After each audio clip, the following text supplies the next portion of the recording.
We're honored to have the candidates running for the assembly seat in our district, Assembly Member Mathylde Frontus and Mark Szuszkiewicz. And I hope I pronounced your name right. No one gets it right though. Oh, okay. I'll let when you do your opening remarks, I'll let you do it more. Let me give you the rules really quick. First of all, everyone, no moving around. There's a distance here that we have to maintain. Each candidate will receive 3 interrupted minutes for an opening remarks, 2 minutes to respond to each of 3 questions. 1 minute, the opponent will be able to rebut that question, and each will receive 2 minutes for closing remarks. We had a coin toss. Mark won the coin toss, so he will close, and Assemblymember Frontus will open to your opening remarks. Thank you. Thank you so much. Good evening, everyone. I'm Assemblywoman Mathylde Frontus. It's really an honor for me to be here tonight. I want to start off by thanking the Dyker Heights Civic Association for the good work that they do year-round, but specifically for hosting these candidate debates every couple of years. I've come to look forward to them and enjoy them and participate in them myself. I'd like to thank John for moderating tonight's forum, as well as my opponent, Mark, for being here tonight to debate with me. I'm here tonight speaking. There are numerous cameras, so forgive me if I'm not looking into any particular one, but I'm speaking to my constituents and voters, frankly, across the 46th Assembly District, and I'm here asking for your support for another term in Albany. It was just 2 years ago that I stood right where I am tonight as a first-time candidate. And as many as you know, 2 years ago, I was not a political insider. I was not part of any political club, and I had no political connections. My claim to fame was that I was just a community leader, a community organizer, someone who had done some work in my neighborhood, and I decided to throw my hat in the ring for this seat. Once I got to Albany, there was no greater proof that I was able to see with my eyes that elections matter. Boy, do elections matter. Little did I know that I was going to be part of a cohort of legislators which passed sweeping historic legislation in 2019. I want to say that I'm really proud of my record. I'm really proud of what I've been able to do over the last 2 years. Together with the democratically controlled New York State Legislature, we were able to extend more rights and more privileges for the citizens of New York, more rights for women, for children, for LGBT, for immigrants, for juveniles, and it's something that I'm really proud of. I'm also proud that I was able to introduce some 20 to 25 pieces of legislation. About maybe 20% of them pass. I'm not counting, but I'm also proud to know that I have bills that were able to gain my colleagues' support in my first term. I'm also really proud that I've been able to bring over $300,000 here to Southern Brooklyn, including programs right here in Dyker Heights, the Dyker Heights Library, NIA, the Fort Hamilton Library in Bay Ridge, the Arab American Association, so many great programs, the Bay Ridge Senior Center. With all of that said, I just want everyone to know that I'm still fired up. I'm still very excited to represent the people of the 46th Assembly District, and I'm asking for your support and your confidence in me so that I can serve another term in Albany. Thank you. Thank you, Assemblymember Frontus. Mark, and please, the hardest part of my evening is pronouncing your name, so it's shoes I and apologize. A pair of shoes, then Skev, and then each. So, my name is Mark Szuszkiewicz. Thank you, everyone, for organizing this event. Thank you to my opponent, Mathylde, for coming, and thank you for everyone out there watching. Again, my name is Mark Szuszkiewicz. I've had a broad spectrum of knowledge in many different fields in blue-collar and white-collar professions, financial advisor, real estate salesperson, truck driver, the list goes on and on. But I decided to run for office because I don't trust current politicians. I don't trust the corruption that's out there. And being a keyboard warrior on social media isn't enough, and the only way to actually enact change is to put my hat in the ring and and try to take on Albany and a lot of the corruption and the things that are going on. And I am the Republican and the Conservative Party nominee, but for those of you who are Democrat, the state assembly currently is over 70% Democrat, so a vote for me doesn't mean drastic Republican ideology. A lot of my ideas are nonpartisan. I have ideas with my financial services background, creative ideas like funding programs like affordable housing with municipal bonds, taking on the banks and their overdraft fees that take advantage of the less fortunate, and a lot of other nonpartisan ideas. And I believe that there's a middle ground in a lot of the issues out there that we're not seeing any candidate go with the middle ground. We're seeing a lot of the candidates go with one side of the aisle, and right now it's a majority of Democrats out there that are soft on crime and a lot of other issues that I don't like to see. And I want to fight for the people, and that's why I'm doing this. And I hope that the people on Election Day, November 3rd, decide that they're going to trust me to go and fight for them. Thank you. Thank you. Let me start with a question for Assemblymember Frontus. You've spoken out about the need for speed cameras in school zones and said that the safety of our children should be our first concern, primary concern. Are you pleased that New York City has activated cameras in 750 school zones and lowered speed limits in those zones by 5 miles per hour, or does more need to be done? I'm pleased, and I know that it's working.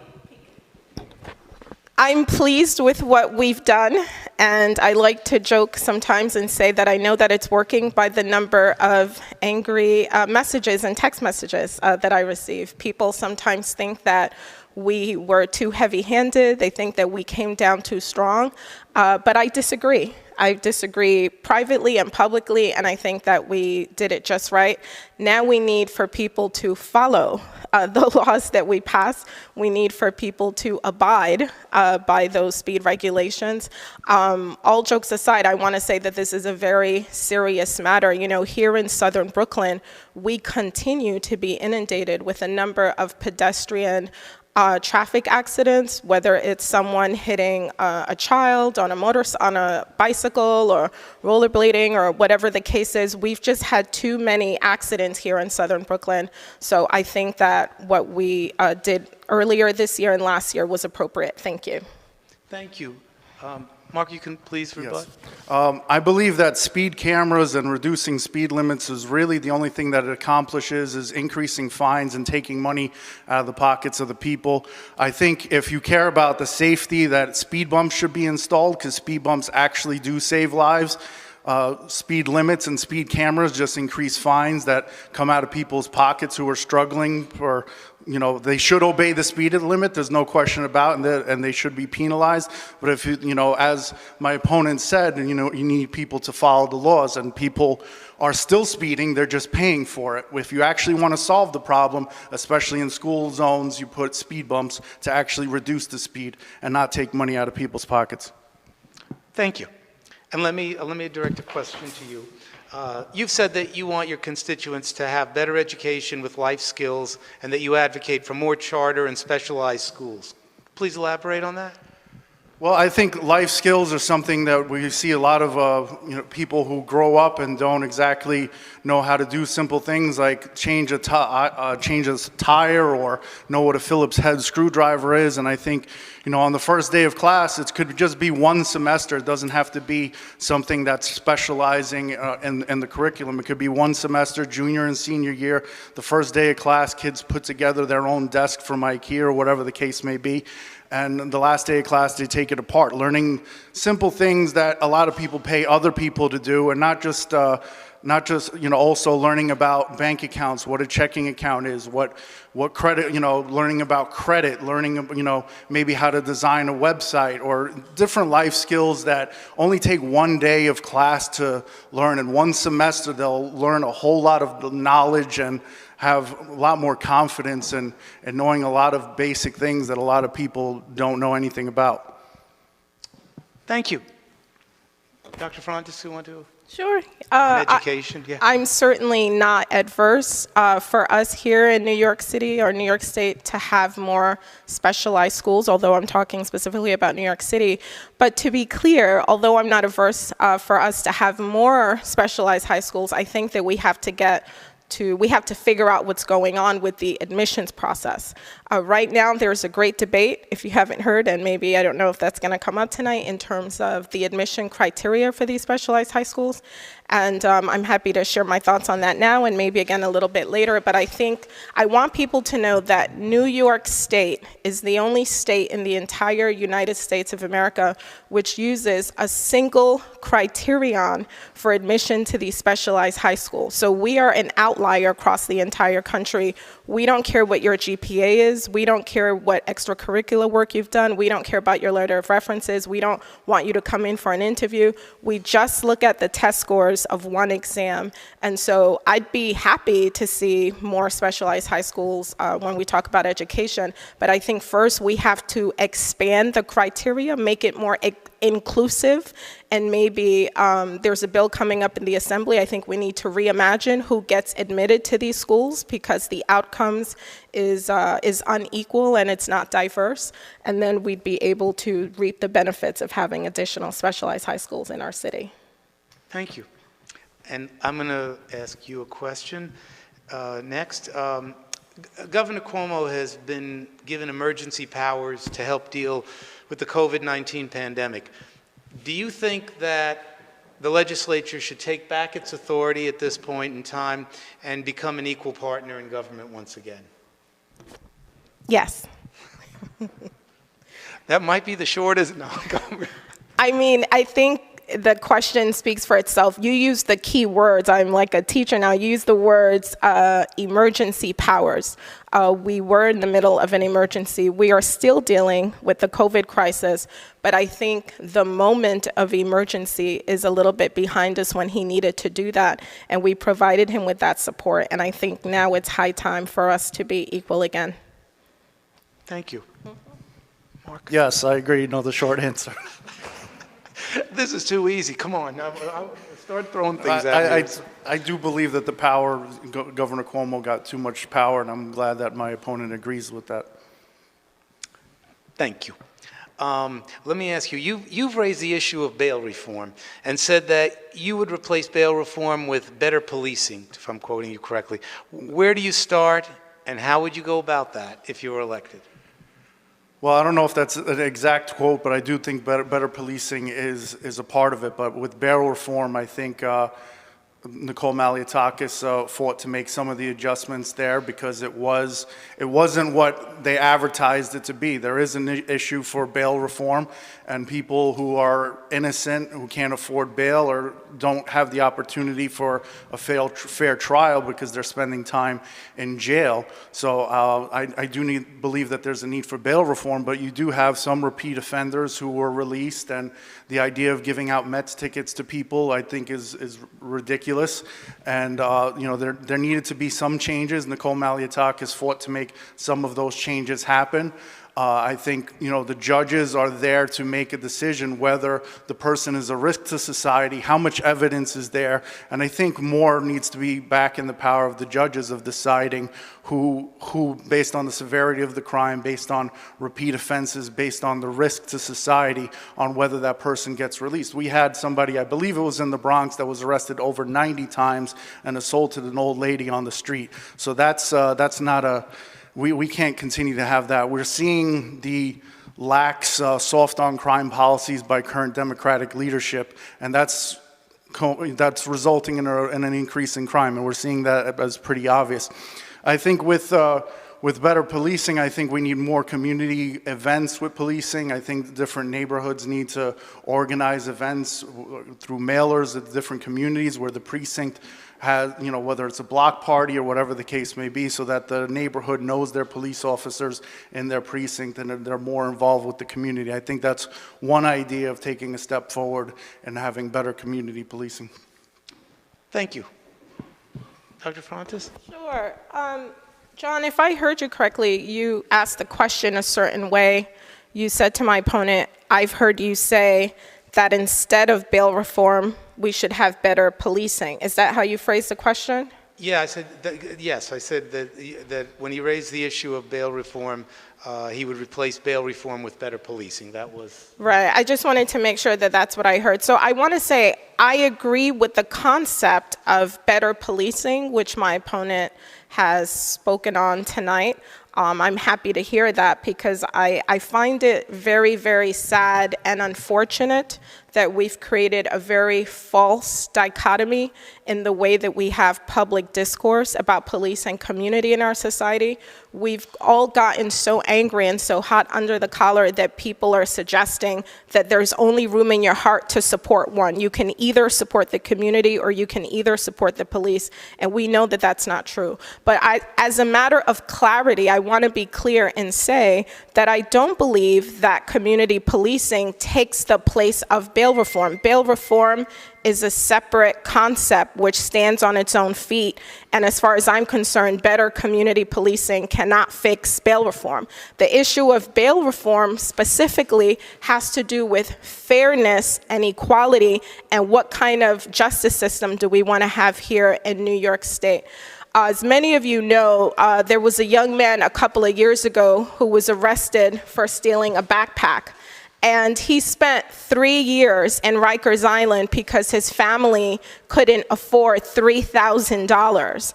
And that case really highlighted the abuse that was taking on in our jails and why we need to have bail reform, because what's happening is you have two people who are committing allegedly, right, who are being accused of the same exact things, but one person is able to walk out the door and the other person is spending 3 years in solitary confinement because your family couldn't afford $3,000. I don't think anyone thinks that that's fair or equal treatment. So that's why we passed the bail reform package in Albany. I do want to be clear, just because that statement is inaccurate. I never said replace bail reform with better policing, so I'm not sure why the wording was there. But my statement got into the need for bail reform and changes on the existing bail reform and better policing, two separate issues. So I just want to make sure that that's clarified. done. And let me ask you this, Mark. You've said that you would advocate for cutting taxes and reducing spending if elected. Am I correct? Yes. Please explain how you would go about doing this. Well, it goes to the misunderstanding of what trickle-down economics is. When you see cutting in taxes, you see an increase in business owners being able to expand and open up a second location, and creating more jobs. So the trickle-down economic effect isn't necessarily what people try to make it seem like, oh, the rich people are going to have more money and they're going to give it to you. Like, obviously, then it doesn't work that way. It doesn't mean that the minimum wage people are going to get a higher salary. It means that there's going to be more jobs available when you reduce taxes, because you have other small businesses able to expand. And on the corporate level, even for larger businesses, you have the stock prices increasing, which makes the stock market better, which means people's retirement 401k accounts go up. On the flip side, when you increase taxes, you have reverse trickle-down effect, because you increase property taxes and then rent increases. And it creates, the less of an opportunity to expand. So increasing taxes doesn't have, it seems like Democrats think money grows on trees, and the only increased spending and increased taxes is the only solution for things, but it really doesn't work that way in reality. And that's why I believe even the Trump's tax cut, you had, they talk about the deficit increasing. Tax revenue actually increased despite the fact that he reduced taxes, because more people were working and more people were paying taxes, and the overall revenue increased, even though the deficit went up because the spending also went up on plans like Social Security that are already existing in place. So I think, especially now with people trying to recover, reducing taxes, it seems like the logical thing to do to help people recover, to help businesses grow. We see so many businesses closing. Increasing taxes on those businesses now especially will be especially harmful. Thank you. Thank you. Dr. Frontus? So generally speaking, we need taxes here in New York State. We need taxes to fund the various programs and services that we have here in the state. But as I'm certain that most of you know tonight, New York State is facing some $6 billion of a deficit, and we are in a state of emergency. I do agree that right now, this particular moment in history, this is not the right time to nickel and dime the people of New York State. As I stand here tonight, I can honestly tell you that I'm angry and I'm upset because people are suffering. Regular people are suffering, our senior citizens are suffering, our small businesses are suffering. So I do think that there's room at the table now for us to tax New Yorkers, but the real question is, who should we be taxing? And this is a perfect time to remind everyone that many of us in Albany have been fighting and advocating for a millionaires and a billionaires tax. I think that a wealth tax is a very simple way for us to generate some revenue here in the state of New York and help us with the deficit that we're facing. Thank you. I have a question that I'm hoping to get both of. I'm going to direct it at you, Dr. Frontus, but I'd love to get your take on it too. The rise in the number of illegal home conversions has greatly impacted Dyker Heights. We've addressed this with the other candidates. It's contributed to overcrowding in schools, a decrease in parking spaces, water shortages, and overall unsafe living conditions. Could you please address how you would try to stop the spread of illegal home conversions? Sure. God, as soon as you read that question, a feeling came over me because this is one of those things where, to me, again, I've often felt that we created this sort of false dichotomy where we either care about safety or we want to, bulldoze down all of the illegal conversion homes that we have here in southern Brooklyn. So just to answer your question, I can actually say that I'm the assembly sponsor for Senator Gernardis' illegal conversion bill. I'm assuming he spoke about that when he was here, and that's one of the bills that we introduced in the New York State Assembly. So I wanted to be known for the record that I do care very much about this issue when it comes to safety, when it comes to all of the issues that you spoke about. But what I do want us to be very, very careful with, unfortunately, and certainly I'm not accusing anyone here tonight, but we have seen people use this issue as a sort of, ruse to complain about whether it's immigrants or make sort of disparaging remarks in terms of who should be living here in southern Brooklyn or who doesn't deserve, to be here in our community. And I want to make sure that we don't use this issue, well, not here tonight, but I'm saying people in our community, I want to make sure that we don't use this issue in that way. For me, illegal conversion should only be talked about when we're talking about safety. And I think that the legislation will address that. And it's also a quality of life issue. But we need to understand, why are people even set up in that situation to begin with? And I think it requires some compassion and some understanding. Most of the people who are doing illegal conversion, we might think that they're just greedy landlords, but a lot of time they're people trying to get by. They're immigrants. They don't have another place to stay, and this is literally a last resort. So this is a perfect example when we talk about policing and the law and criminal justice. I don't think this is the same thing as like a person peddling drugs in the community or, harming children or something like that. And we have to find a way to still crack down on it while still understanding the circumstances that leads a lot of people to that situation to begin with. Thank you. Mark, please. Well, for those that aren't familiar with the illegal home conversions, the community is not concerned about, some small amounts of, adding an extra tenant in a basement or anything of that nature. There's instances where people are cramming, 7 people in one room in bunk beds and things of that nature, and it's a fire hazard. People have actually died from it, and many of the other issues with parking spaces and water and things of that nature that it creates. Now, Vincent Gentile, who's a city council member previously, a Democrat city council member, he passed the bill to fine people who are doing this. I believe it was $10,000 or $15,000, but if you're not catching anybody doing it, the fines really don't matter. I think it's a community issue, and I think the way that one of the ideas that I would have is to put out a mailer to the people of the residents giving, if we're fining people $10,000 or $15,000, I don't recall the exact amount, give a $1,000 reward if you suspect one of your neighbors to be doing illegal home conversions, and I think we'll see a crackdown on it. Thank you. we got the closing remarks, and I believe, Mark, you won the toss. Yeah, I'm second in the closing remarks. You want to close a second? Happy to. Thank you very much. First of all, to everybody watching us tonight. First of all, to everyone watching us tonight, I just want to say thank you for following this debate. I want to thank the Dyker Heights Civic Association once again. Thank you to John Alexander for moderating this debate tonight, and to my opponent.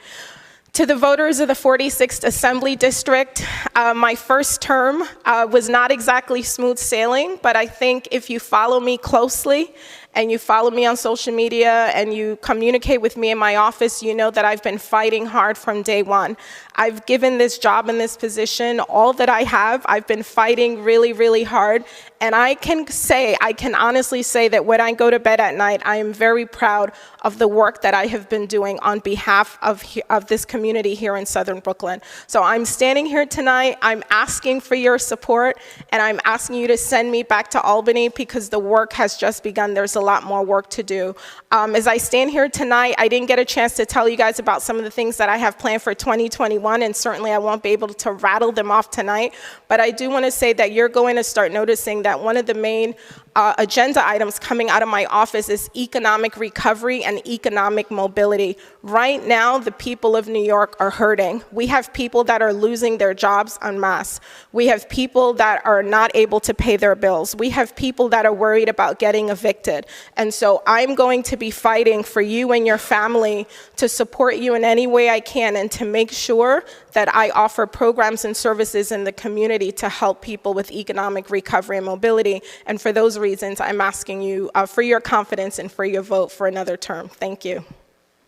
Thank you. Thank you, Dr. Frontus. Mark, please.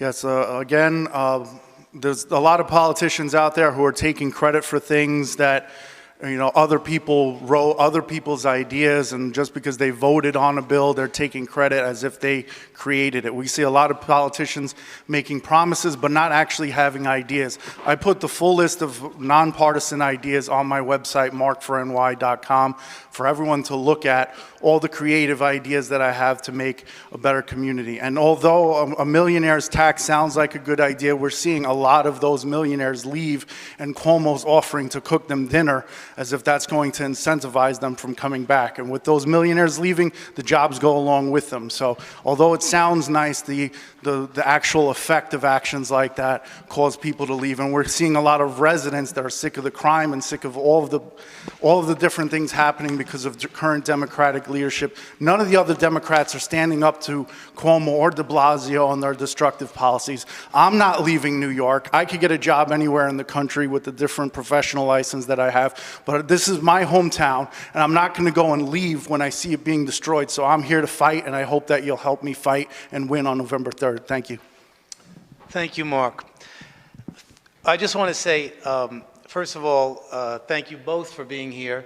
I said earlier when we opened this, I said, I was hoping that this would be, I said that I was proud of the candidates running for office in this community, and I was hoping we would have a very informative and dignified debate. And this entire evening has been, and thank you both for enlightening us, talking to us about in a very civil and respectful manner. So thank you both, and thank you to the Dyker Heights Civic Association. And I think we showed everybody how it's done, I hope.